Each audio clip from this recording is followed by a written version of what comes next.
राधे राधे दोस्तों, आइए सुनते हैं अकबर बीरबल की बहुत सुंदर कहानी। अकबर और बीरबल में क्या खूबियां हैं, आइए इस कहानी के माध्यम से जानते हैं। एक बार अकबर और बीरबल बगीचे में बैठे थे। अचानक अकबर ने बीरबल से पूछा कि क्या तुम किसी ऐसे इंसान को खोज सकते हो जिसमें अलग अलग बोली बोलने की खूबी हो। बीरबल ने कहा, क्यों नहीं, मैं एक आदमी को जानता हूँ जो तोते की बोली बोलता है, शेर की बोली बोलता है और गधे की भी बोली बोल लेता है। अकबर इस बात को सुनकर हैरत में पड़ गए। उन्होंने बीरबल को कहा कि अगले दिन उस आदमी को पेश किया जाए। बीरबल उस आदमी को अगले दिन सुबह दरबार में लाए और उससे एक छोटी बोतल शराब पिला दी। अब हल्के नशे की हालत में शराबी अकबर बादशाह के आगे खड़ा था।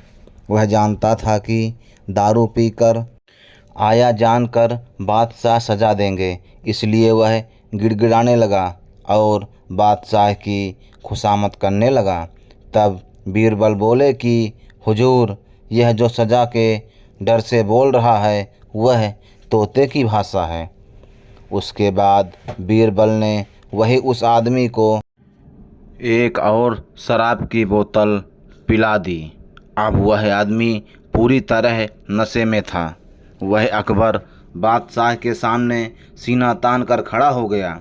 उसने कहा कि आप नगर के बादशाह हैं तो क्या हुआ, मैं भी अपने घर का बादशाह हूँ। मैं यहाँ किसी से नहीं डरता हूँ। बीरबल बोले कि हुजूर, अब शराब के नशे में निडर होकर यह जो बोल रहा है यह शेर की भाषा है। अब फिर से बीरबल ने उस आदमी का मुंह पकड़कर एक और बोतल उसके गले से उतार दी। इस बार वह आदमी लड़खड़ाते हुए गिरते हुए गिर गया, जमीन पर लेट गया और हाथ पांव हवा में भांजते हुए मुंह से उल जलूल आवाज़ें निकालने लगा। अब बीरबल बोले कि हुजूर, अब यह जो बोल रहा है वह गधे की भाषा है।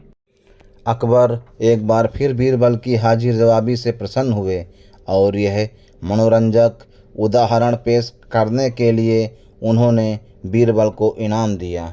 यह थी मेरी पहली कहानी। आइए अब सुनते हैं दूसरी कहानी। बादशाह अकबर के दरबारियों को अक्सर यह शिकायत रहती थी कि बादशाह हमेशा बीरबल को ही बुद्धिमान बताते हैं, औरों को नहीं। एक दिन बादशाह ने अपनी सभी दरबारियों को दरबार में बुलाया और 2 हाथ लंबी 2 हाथ चौड़ी चादर देते हुए कहा, इस चादर से तुम लोग मुझे सर से लेकर पैर तक ढक दो तो मैं तुम्हें बुद्धिमान मान लूँगा। सभी दरबारियों को कोशिश की, किंतु उस चादर को बादशाह को पूरा ना ढक सके। सिर छिपाते तो पैर निकल आते, पैर छिपाते तो सिर चादर से बाहर आ जाता। आड़ा तिरछा लंबा चौड़ा हर तरह से सभी ने कोशिश की, किंतु सफल ना हो सके।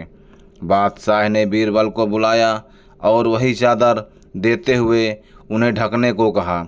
जब बादशाह लेटे तो बीरबल ने बादशाह के फैले हुए पैरों को सुकोड़ लेने को कहा। बादशाह ने पैर सुकोड़े और बीरबल ने सिर से पांव तक चादर ढक दिया।